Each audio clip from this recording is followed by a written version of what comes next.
Magandang gabi po muli sa ating lahat. Amen. Amen. So nakakatuwa yung ating mga testimonies mula po kay Sister Tere. Salamat sa Panginoon, sa pag-iingat, sa pamilya, sa patuloy na sufficiency, sustenance ng Panginoon. Sa buhay ni Sister Joyce, salamat sa Panginoon sa kanyang eagerness na patuloy na magpagamit para sa gawain. Kaya yung Kagbalete, isa po talaga siya sa ginamit ng Panginoon para mag-start po ang gawain doon. So, siya talaga yung parang hindi naman mediator eh. Tagapamagitan. Ang Panginoong Jesus lang naman tagapamagitan eh. So, kumbaga siya ay isa sa mga naging instrumento ng Panginoon para po magkaroon ng gawain doon. So, ngayon, nagpapatuloy ang gawain po sa Kagbalete. So, pag tayo po ay pinapalad na makapunta pag maganda pong panahon, so tayo po ay nagkakaroon po ng Bible studies po doon. At bukod po doon sa mga trabahador na Bible study na po nung una. Kaya salamat po sa Panginoon sa buhay po ni Sister Joyce, Sister Tere, at sa bawat isa po sa atin. So tunay na bawat isa ho ay ginagamit ng Panginoon upang may sakatuparan kung ano po ang kanyang layunin para po sa kanyang iglesia. Kaya purihin po ang Panginoon. Okay, so ngayon po ay dadako po tayo sa ating exhortation. So samahan po ninyo ako sa aklat ng Lucas para po sa ating exhortation. Chapter 10, verse 38 to verse 42.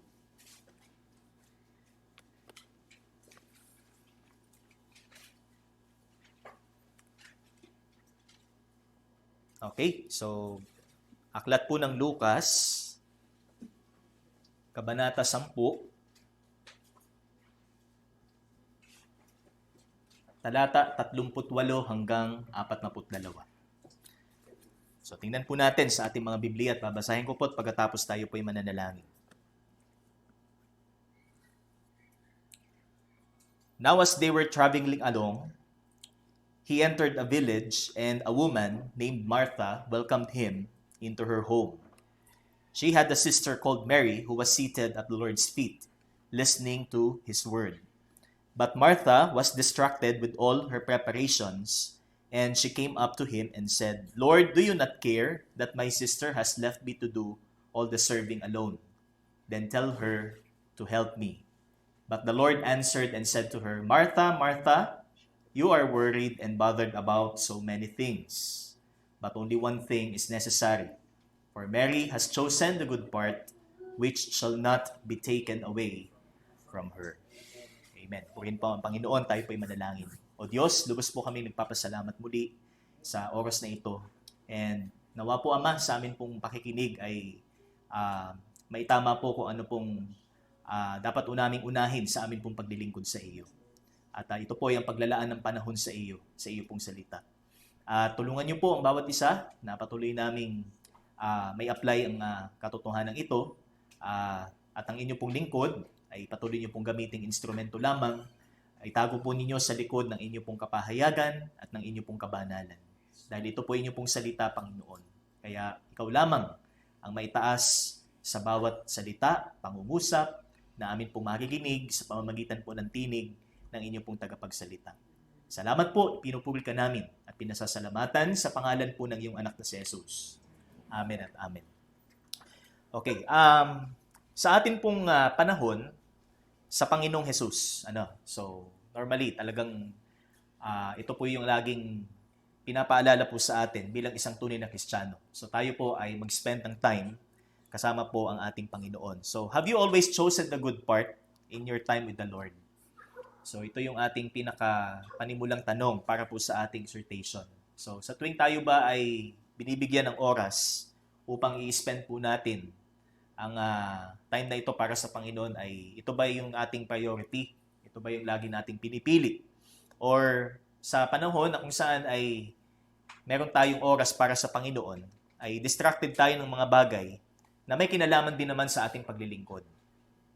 So ibig sabihin, maaaring meron tayong ginagawa na alam naman natin na ito'y para din sa Panginoon, but we missed the thing na talagang may tuturing po nating pinaka-importante ito yung pinaka number one na dapat nating gagawin sa ating paglilingkod. And that is to spend our time with the Lord. So ito po yung ating matutunghayan sa passage po na ating binasa. So meron pong dalawang magkapatid, si Martha at si Mary. So we know that these women are very close sa Panginoon together with Lazarus. So sila po yung tatlong magkakapatid na taga Bethany. At ito pong tatlong ito ay malapit sa Panginoon. Si Lazarus naman ay kilala po natin siya because in John chapter 11, siya po yung namatay at binuhay muli ng Panginoon after 4 days. And dito po ipinahayag ng Panginoon ang kanyang sarili bilang muling pagkabuhay at ang buhay. So, he said in John 11, verse 25, I am the resurrection and the life. So, ako ang muling pagkabuhay at ang buhay. So, ang kausap niya po dito ay si Martha. Kaya tinanong niya si Martha, do you believe? Naniniwala ka ba dito? So, sinabi kong ito na ako ang muling pagkabuhay at ang buhay. Sapagkat ang sabi ng Panginoon, muling mabubuhay si Lazaro, bagamat ang unang nasa isip po ni Martha ay siya'y muling mabubuhay doon sa resurrection ng mga Kristiyano o ng mga ligtas. But sinabi ng Panginoon, ngayon din, mabubuhay si Lazaro. Sapagkat ako ang muling pagkabuhay at ang buhay. So ipinahayag po ng Panginoon kung sino po siya sa pamamagitan po ni Lazaro. Kaya dito naman po sa Luke chapter 10, sa ating pong passage, makikita ho natin ano ba ang tamang choice sa ating paglilingkod sa Panginoon. So ito po yung ating title, The Good Choice in Service. Because in verse 42, kung titingnan po natin, ang sabi po ng Panginoon is, Mary has chosen the good part, which shall not be taken away from her. So hindi po ibig sabihin na ang pinili ni Maria ay ang pinaka-importante at tama dahil ito ang para sa kanya ay tama, kundi dahil ito ay binigay ng Panginoon sa kanya. So ito ay kaloob ng Panginoon. Yung knowledge kung paano po niya itama or maglaan siya ng panahon para sa Panginoon or tamang sandali kasama ang Panginoon. Kaya meron po tayong tatlong katotohanan na makikita po dito po sa passage na ito. So, when it comes to our service, so related po ito doon sa ating last Wednesday exhortation ni Pastor Jack na kung saan ay bilang isang atleta. So, nandun yung ating debosyon, yung ating integridad, yung ating intensity na talagang ibuhos natin ang ating buhay sa paglilingkod natin sa Panginoon. But, kung ma-miss ho natin ang oras sa Panginoon at gagawin natin ang ibang bagay na para din naman sa Panginoon, so hindi po ito katanggap-tanggap sa Kanya. So ito po yung dapat nating makita mga kapatid. So makikita ho natin that ito yung tinatawag na prerequisite para sa lahat ng paglilingkod natin sa Diyos. Para sa lahat ng aktibidad, sa lahat ng bahagi ng ating ministry, so ito yung prerequisite. Ito yung requirement. So atin pong upuan, pakinggan ang Panginoon. Katulad po ng ginawa ni Mary. So that is our first point in verse 39. So ang sabi niya, she had a sister called Mary who was seated at the Lord's feet listening to His word. So dalawang magkapatid, parehong babae, ngunit magkaiba po ang kanilang naging tugon sa pagpasok ng Panginoon sa kanilang tahanan. Magkaiba ang naging way ng kanilang paglilingkod sa Panginoon. Actually, si Maria, kung makikita ho natin, para bang wala namang ginawa si Maria. Kumpara sa ginawa ni Martha. Para bang pagdating sa hard work, ay mas, sabi nga, plus itong si Martha. Kasi siya yung talagang punong abala sa paghahanda para sa Panginoon. Samantalang si Maria umupo lang at nakinig. So, yun po yung sometimes na medyo kailangan nating i-address na pagdating sa paglilingkod sa Panginoon, so not necessarily na hard work, yung matatawag nating paglilingkod sa Diyos. Kasi mas makabuluhan yung hard work na yan kung inuna natin kung ano yung ginawa, katulad ng ginawa ni Maria. At ito po yung pakikinig sa Panginoon. Okay? So that is our first point. It calls for devotion. So the good choice in service calls for devotion. So ito po ang ginawa ni Mary. So she was seated at the Lord's feet. So pansinin po natin yung pong mga ginawa ni Maria dito po sa text. First, she was seated at the Lord's feet listening to His word. So si Maria, pagpasok ng Panginoon, agad siyang umupo at nakinig sa mga turo ng Panginoon.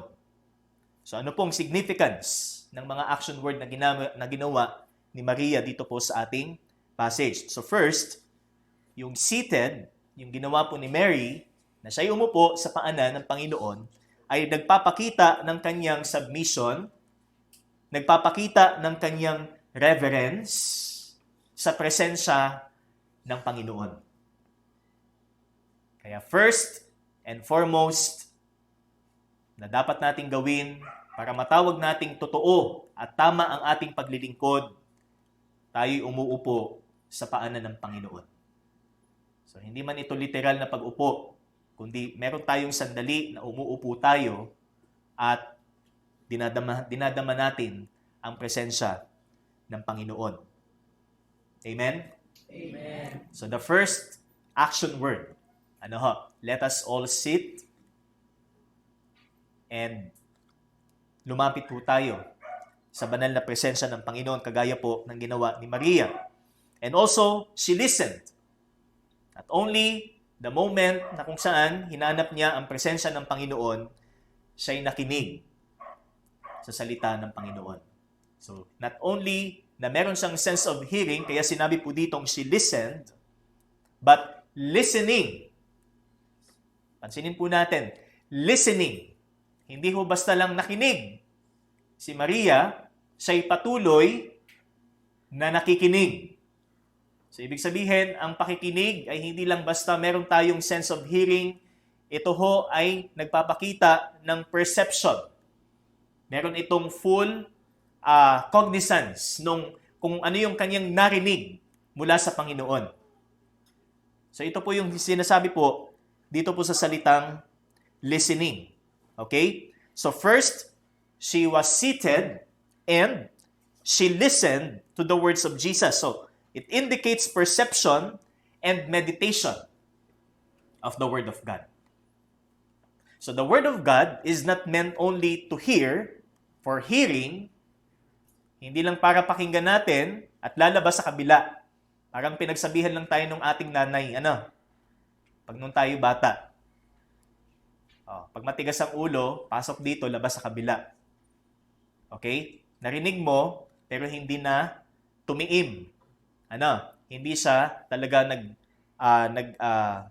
nag-implant, o talagang nagstay sa iyong isip, sa iyong puso. So, pag sinabi po nating listening, so talagang nandun yung perception and meditation sa salita ng Diyos. That's why the scripture is meant not only for hearing, it includes meditation and application. So, paano ba natin hinahandle ang salita ng Diyos? Paano ba natin hinahawak, iniingatan ang salita ng Panginoon? Kagaya po ng sabi ni Haring David in Psalm 119, ang iyong salita ay aking iingatan sa aking puso upang hindi ako magkasala laban sa iyo. Thy word, sabi nga, ang iyong salita ay iingatan ko sa aking puso. Paano ba natin iniingatan ang salita ng Diyos sa ating puso? Binabasa lang ba natin? Informed lang ba tayo ng salita ng Diyos? Or we are fully, sabi nga, understood kung ano ba ang sinasabi ng salita ng Diyos? Knowing na sa paglapit natin sa Diyos, nandun lagi yung illumination. Nandun lagi yung pagpapaalala ng Panginoon sa atin Yung availability na tayo ituwid ng Panginoon, na tayo paalalahanan ng Panginoon sa kanyang salita. So, it includes meditation and application. Again, so pag tayo ho ay nag-aaral po ng Biblia, kailangan po nating makita, kailangan po nating ma-evaluate kung talaga bang ang ating binabasa, ang ating, sabi nga natin ay yung lagi nating inuulit-ulit na basahin year after year, ay talaga bang tumiim sa ating mga puso. Tunay ba nating naunawaan at isinasabuhay ito? Ano po? So meron po ako naalalang isang acronym which is HEART.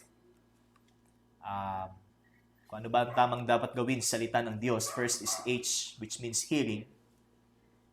Then letter E, which means examining. Then letter A, which means analysis or analyzing. Okay? And then letter R, which is remembering. Okay? And then letter T, teaching. And kasi yun ay kamay. Ano po? So, bawat finger, nagre-represent nung lima na yun. Ano po? And then yung palm, yung palad po is application. So, yun po yung proper, yun yung tamang pag-interpret, or tamang pagbabasa po ng salita ng Diyos. Not only hearing, hindi lang tayo nakikinig, nauupo tayo at nakikinig ng salita ng Diyos, kundi sinisik natin talaga na ito ho ay may pakita po natin practically. May gawa ho natin siya day by day sa ating mga buhay. Katulad ng pagkain, mga kapatid. Sino dito sa atin ang pag kumain ilunok agad? Kaya ang bilis na, sabi nga, pag sinusubuan ay napakabilis. Kasi pagkapasok pa lang sa bibig, lunok agad. Diretso na agad sa sikmura.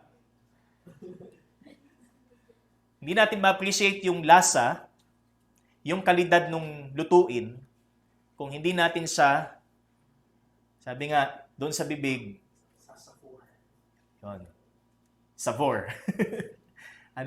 Kung hindi natin siya, sabi nga, nanamnamin, ngunguyain, bago natin siya iswallow, bago natin lunukin. So, mga kapatid, hindi natin ma-appreciate ang salita ng Diyos kung lulunok lang tayo naglulunok. So, hindi natin kumbaga sa taste test, hindi natin ma-determine kung ano ba ang kulang, kung ano ba ang sobra, kung ano ba ang tama. Okay? So, ganun po sa atin, pagdating sa ating pagbabasa po at pag-aaral ng salita ng Panginoon. So, first, it calls for devotion. And, as our third subpoint po, sabi dito, she has chosen the good part in verse 42. Only one thing is necessary, for Mary has chosen the good part. So, ang Panginoon po mismo ang nagsabi, she has chosen the good part. Martha has not chosen the good part. Kasi si Martha, distracted, nagreklamo, nagalit pa nga sa kanyang kapatid. Aligaga. In other words, ay talagang siya ay hindi magkaintindihan, hindi magkandaugaga sa kanyang gagawin, na para naman sa kanya ay para din naman sa Panginoon. Okay? But she missed the good part. Hindi katulad po ni Maria. Kaya first, it calls for devotion. So yung ating subpoints, she seated at the Lord's feet. She listened to the words of Jesus. She has chosen the good part. That's why Mary's choice was validated and honored. And this is the service to Christ that is qualitative and honorable. So ito yung marangal at dekalidad na paglilingkod. Kung katulad po tayo ni Maria, na unang nakinig at sumunod sa Panginoon. Okay? Next, in verse 40, makikita naman po natin, but Martha was distracted with all her preparations, and she came up to him and said, Lord, do you not care that my sister has left me to do all the serving alone? Then tell her to help me. Para bang si Martha dito sa sitwasyong ito ay parang talagang hindi na siya makapagpigil. At talagang lumapit na siya sa Panginoon. Panginoon, hindi niyo pa ako napapansin dito. Yan. Alam niyo po, ito yung isang malaking problema sa atin sa paglilingkod sa Diyos. Pag yung gusto natin, napapansin tayo sa paglilingkod. Kung ang gusto natin, napapansin tayo ng ating kapwa member o ng pastor. Aba, kasipag naman. Pero hindi pala totoo sa ating puso ang paglilingkod na ito. So, number 2, it stands out against distraction. So, that is our second point. It stands out against distraction. So, titingnan po natin seriously yung salitang distracted. So, paano ba nag-start yung distraction? Ano ba ang hindi ginawa ni Martha? E di yung ginawa ni Mary. Nakinig siya, umupo sa Panginoon, sa paanan ng Panginoon. Ito naman ang hindi ginawa ni Martha, at dahil hindi niya ito ginawa, ano ang sabi dito? She was distracted. Aligaga. Kaya kung naramdaman po natin sa buhay bilang isang Kristiyano na aligaga tayo sa paglilingkod, na para bang it's too heavy, it's too complicated, so para bang nagiging negatibo na yung ating tingin sa paglilingkod natin sa Diyos. Baka dahil meron din tayong na-miss. Katulad po ni Martha.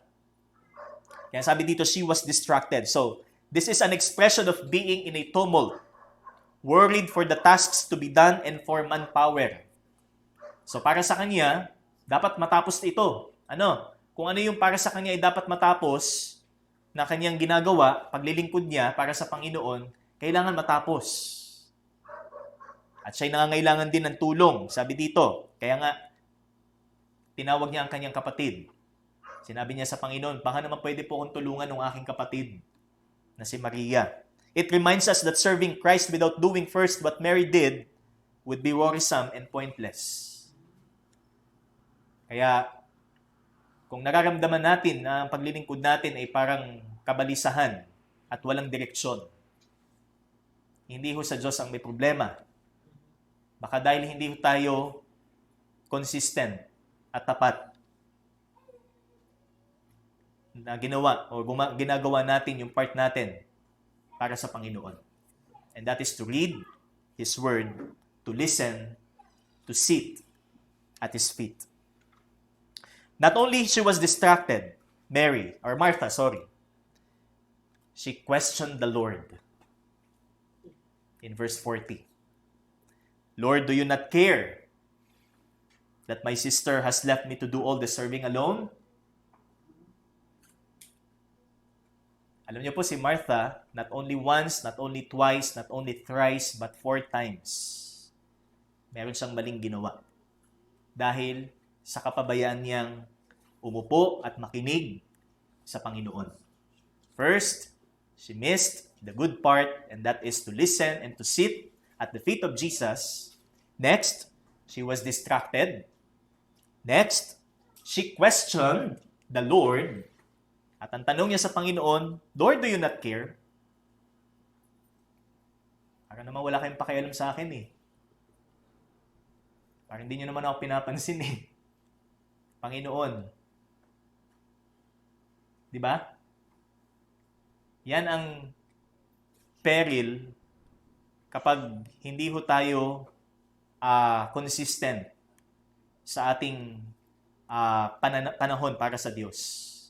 So, halimbawa, kumbaga parang bungi-bungi yung ating time para sa Panginoon. So, that's about, sabi nga, it's about time na talagang ang kaaway din po ay kumikilos. Kaya sabi dito, distraction because of missing the rule, number 1, will lead a person to disbelief. So, distraction may lead someone to disbelief. So, hindi siya fully convinced sa kapangyarihan ng Diyos, sa katauhan at katangian ng Diyos. Meron na siyang pagdududa. Hindi siya satisfied sa kanyang kalagayan. Kaya napakaseryosong bagay, mga kapatid, kung atin pong papabayaan ang kawalan ng oras kasama si Kristo. Okay? And not only that, so the most severe and masasabi nating pinakamabigat, she commanded the Lord to tell Mary to help her. So, hindi lang tinanong niya ang Panginoon, kinwestiyon niya ang Panginoon kung siya ba'y may pakialam sa kanya. Sabi niya dito, tell her to help me. So, parang naging dominant, domineering na si Martha dito. Inutusan na niya ang Panginoon. Sinabi niya, Panginoon, sabihin niyo naman kay Maria, na tulungan ako. Okay? So, from lack of devotion, makikita natin, distraction, disbelief, and the worst of it, dishonor. So, ibig sabihin, nandun na yung kanyang disrespect sa Diyos, sa Panginoon. Dahil lamang hindi niya pinili kung ano ang tama at mabuti sa paglilingkod. That's why, number 2, it stands out against distraction. Okay? So, distraction, kapag ito ho ay nanatili sa ating buhay bilang isang lingkod ng Diyos, baka dumating ang panahon, tanungin na natin ang Panginoon, Panginoon, nasan ka na? Panginoon, hindi kita nararamdaman ngayon. Panginoon, kailan ka sasagot sa aking mga panalangin? So, meron na tayong doubt. Meron na tayong pagdududa. At ang mabigat pa niyan, inuutosan na ang Panginoon. Panginoon, sagutin niyo na po. Panginoon, ibigay niyo na po. So, para tayong nasa relihiyon na ang Diyos ay parang genie. Di ba? That's why, ito yung panganib na naghihintay po sa isang tao kung siya'y may relasyon sa Panginoong Hesus at hindi niya unahin ang pakinggan at manatili sa presensya ng Panginoon. Okay? And number 3, so number 3 po is in verse 41, but the Lord answered and said to her, Martha, Martha, you are worried and bothered about so many things. So, ano pong sagot ng Panginoon sa kanya? Sa kabila ng mga errors ni Martha, kung paano siya nag-respond doon sa sitwasyon na ang Panginoon ay pumasok sa kanilang tahanan, si Maria agad umupo at nakinig, samantalang si Martha ay abala, at sa kanyang kaabalahan, nagkaroon na siya ng kaguluhan sa kanyang sarili, at tinanong na niya ang Panginoon kung tila bagay siya'y napapansin sa kanyang kaabalahan, or hindi, or talaga bang wala. And also, sinabi na ni Martha sa Panginoon, sabihin niyo nga po kay Maria,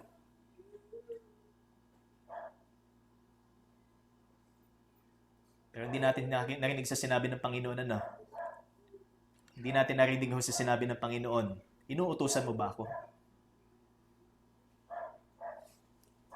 Di ba? Ano sabi ng Panginoon? Martha, Martha, masyado kang balisa. You are worried and bothered about so many things. So, sino ang balisa ngayon? But the Scripture consistently, relentlessly teaches us, do not be anxious. Do not be anxious. Philippians 4, verse 6. Matthew chapter 6, verse 25. Do not be anxious about what you will eat, ang iyong kakainin bukas, ang iyong daramtan bukas, shelter, ano pa man pangangailangan, sufficient, sabi nga, is the day. Di ba? Ang Panginoon ang nakakaalam sa iyong bukas. Kaya huwag mong kabalisahan ang bagay na hindi pa nangyayari, na para sa iyo ay parang nangyayari na. Ano po? Kaya sabi ng Panginoon, so this is confrontational. So naging confrontational po ang Panginoon kay Martha. Sabi niya, Martha, Martha, you are worried and bothered about so many things. Because of your lack of time to sit and hear my words. That's why you are so worried and bothered. Okay? Kaya pag tayo balisa, anong una natin ginagawa? Bilang isang lingkod ng Panginoon. Ang tanungin ng Diyos o ang sumangguni sa salita ng Diyos? Dahil kung ang ginawa natin ay ang katulad ng ginawa ni Martha, then we will be confronted by the Lord. Maaaring confrontational ho. Sabi nga, ang gagawin ng Panginoon sa atin, hindi man ito literal na ang Panginoon ang magsasabi sa atin, but maaaring sa pamamagitan ng mga pangyayari, sa pamamagitan ng mga pagsubok, ay ipakita ito ng Panginoon sa atin. So number 3, again, it receives an appropriate reaction. So what is the Lord's reaction sa ginawa po ni Martha? So sabi niya, Martha, Martha, sabi ng Panginoon, you are worried and bothered about so many things. So she was distracted because she missed to take first the bread that comes from Jesus, the key to eternal life. So it's the bread versus the breads or loaves of bread. Itong loaves of bread na ito yung mga kaabalahan ni Martha. Samantalang hindi niya unahing, sabi nga, yung bread of life. Hindi niya unang tinanggap at pakinggan ang tinapay na nagbibigay ng buhay. So isa din makikita ho natin dito is, alin bang mas matimbang sa atin? Yung bang spiritual o ang material? So, nagre-represent ng material, kung ano po yung mga kaabalahan po ni Martha, samantalang ang tinapay na nagbibigay buhay ay si Kristo. That's why she was confronted. And then verse 42, the Lord commended Mary. Only one thing is necessary, for Mary has chosen the good part, which shall not be taken away from her. So she did the opposite of Martha's, Mary. Thus, she was acknowledged. She was commended. She did the good part. She has chosen the good part. So, dalawang babaeng magkapatid. Kapwa may pananampalataya kay Kristo, ngunit dahil sa pagkakaiba ng kanilang tugon, sa pagpasok ng Panginoon sa kanilang tahanan, nakita ho natin ang dalawang magkaibang kondisyon ng kanilang paglilingkod na hindi rin humalayo na mangyari sa atin. Kaya ang lesson na makikita ho natin, mga kapatid, kung hindi natin ginawa, kung hindi natin pinili ang tama, ang mabuti, at ito ay ang umupo at makinig sa Panginoon, tayo magiging katulad ni Martha. Si Martha na balisa, si Martha na alikaga, si Martha na walang,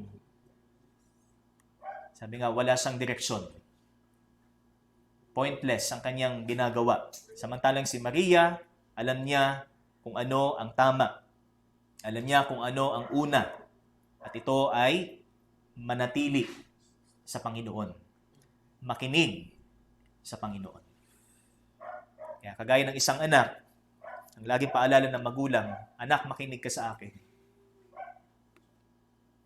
Kaya kung hindi marunong makinig ang isang anak, anong aasahan nating pagkatuto at pagiging epektibo? Di ba?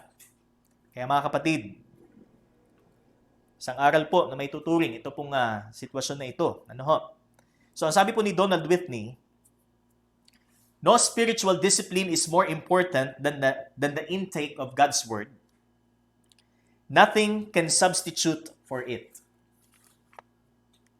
There simply is no healthy Christian life apart from a diet of the milk and meat of Scripture. So, sabi niya, walang higit na importante na uri ng disiplina, spiritual discipline, than the intake of God's Word. Ito ang pinaka-importante, mga kapatid. Among spiritual disciplines, our intake of God's Word. So, speaking of intake of God's Word, how often? How frequent? Gaano kadalas tayo nag-i-intake ng Word of God? O baka ang ini-intake natin ay may tinatawag po kasing spiritual junk foods. Unhealthy. Mukhang nakatutulong, mukhang, mukhang dekalidad, pero hindi pala nagbibigay ng sustansya sa ating kaluluwa. So walang substitute sa salita po ng Panginoon. 1 Peter chapter 2, verse 2.